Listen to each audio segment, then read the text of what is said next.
Okay, this is a report on my analysis of the special prosecutor investigation of Trump colluding with Russia. I think, in other words, where I see things that the media I don't think is bringing out, I try to, the discrepancy between, what the media says and what I think is important for the public to hear, which I feel like, the corporate-owned media doesn't report on enough. And Trump made a statement when he was talking to the university the other day.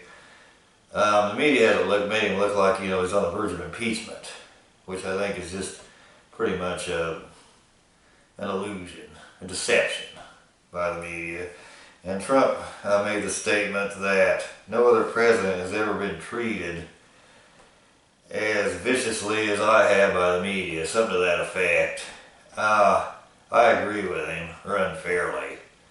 He's right, but he left one important point out. That the country and the government is full of corruption. It's more corrupt than it's ever been.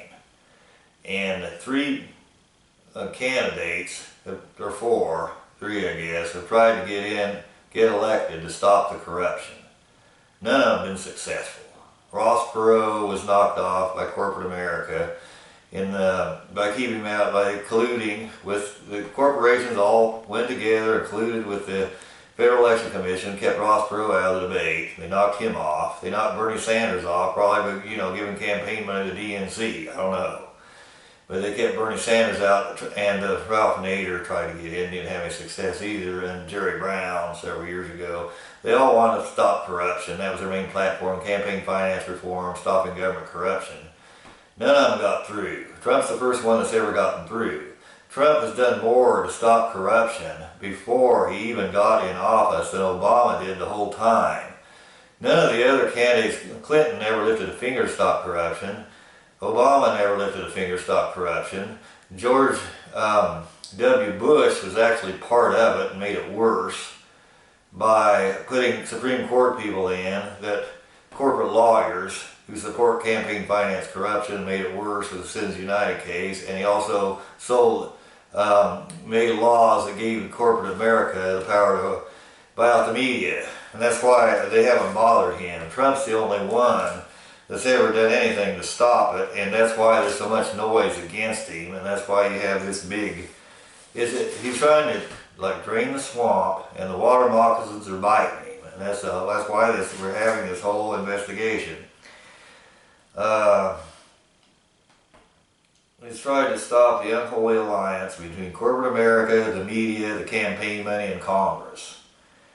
And we know for a fact that this investigation into Trump colluding with Russia, as Bob Schieffer said, this is what we know for a fact, that the investigation itself will put disarray in the White House and keep Trump from getting his stuff through Congress. And what he wants to get through Congress has to do with increasing our standard of living, increasing wages, to the detriment of the 1%. We know for a fact that the 1% is going to put pour a lot of campaign money into Congress to keep those borders shut up, and that keeping the White House in disarray will allow the campaign money to seize up Congress where it wouldn't otherwise. We know the fact remains, whether or not Trump did anything wrong or not, the fact remains that corporate America is going to win as a result of this investigation, and the 99% is going to lose. Corporate America's wallet will get fatter, and the working class wallet will get smaller. We know that for a fact. We don't know whether he did anything or not, or whether it's real or whatever, but we do know for a fact corporate America is winning, and the 99% is losing. That is a fact. Everyone who's tried to drain the swamp has gotten knocked off. I guess I covered that already. And by corporate America in one way or another. And Sanders is the last one, the last casualty. We know that Disney and Time Warner profit from open borders. Pence even stated in the debate that closing the borders drives up wages. That means money coming out of their pocket.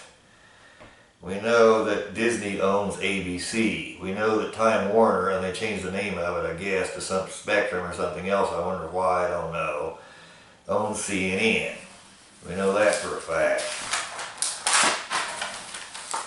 We know that CNN has constantly perpetuated the fake news and the propaganda and the lies, the half-truths that Trump colluded with Russia.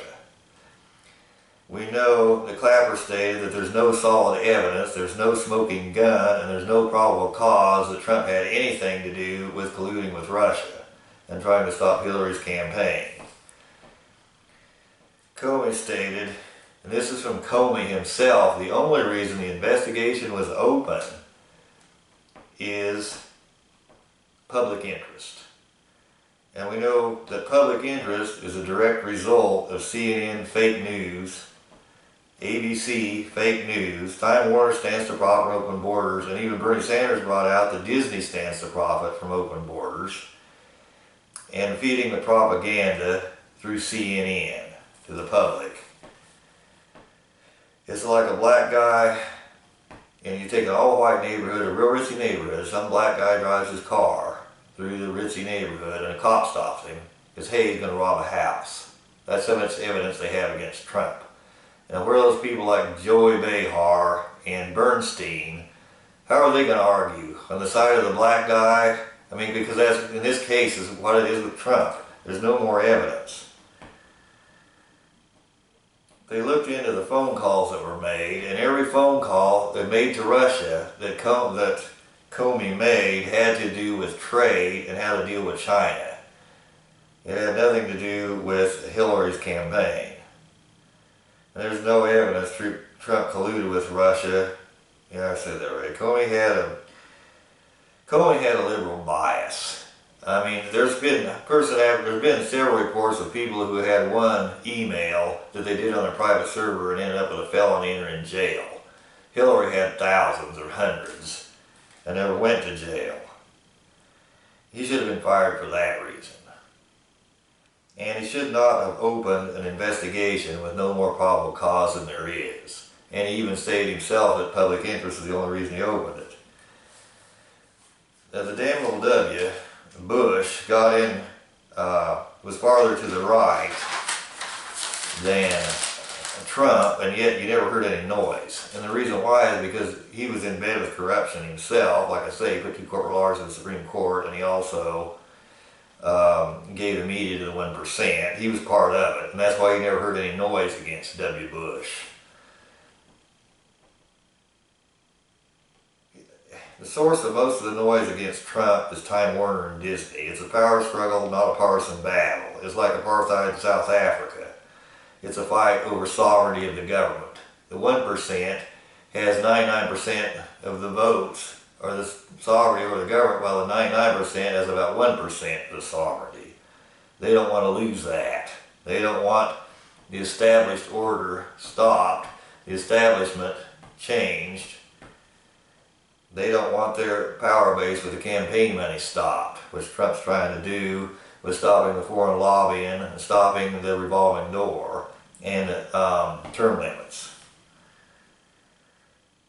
The Fox News did a survey and found that 99%, that's 7% of all reports on ABC, CNN, MSNBC are all pro keep border open.